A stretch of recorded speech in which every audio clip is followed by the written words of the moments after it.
L'un des premiers dilemmes que l'on rencontre lorsqu'on se lance dans la couture, c'est le choix de la machine. Le plus important consiste à déterminer quelles fonctions vous seront nécessaires. Il n'est pas utile de partir sur un modèle trop sophistiqué si vous n'êtes pas certaine que la couture vous plaira.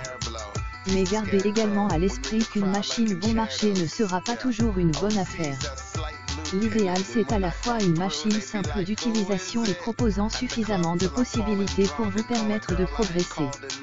Pour bien choisir sa machine à coudre, il est important de prendre en compte ses désirs créatifs et le temps que l'on souhaite y consacrer, occasionnel ou régulier, reprise, habillement, décoration, patchwork, broderie ou encore le type de tissu que l'on souhaite travailler. Vos projets vous guideront dans le choix de votre machine à coudre. Quel que soit le budget que l'on souhaite investir ou l'usage que l'on attend de sa machine à coudre, elle doit proposer les points de couture de base, points droits, points zigzag et boutonnières, de préférence automatique en un temps, à défaut en 4 temps. Attention, la mention « boutonnière en 4 temps » signifie que vous devez changer 4 fois vos paramètres de couture afin de coudre les 4 côtés de la boutonnière. Sur une chemise, cela peut être fastidieux.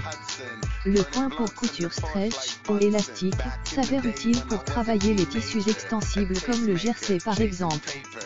Enfin, le point de surjet, aussi appelé point overlock, permet de réaliser des ourlets de bonne facture, même si un point zigzag serré près du bord peut aussi faire l'affaire. La machine à coudre doit proposer un minimum de pieds presseurs, ou pieds de biche, 4 dans l'idéal, un classique, un pour les fermetures éclairs, un pour les boutonnières et éventuellement un pose-bouton, pour cadrer les boutons.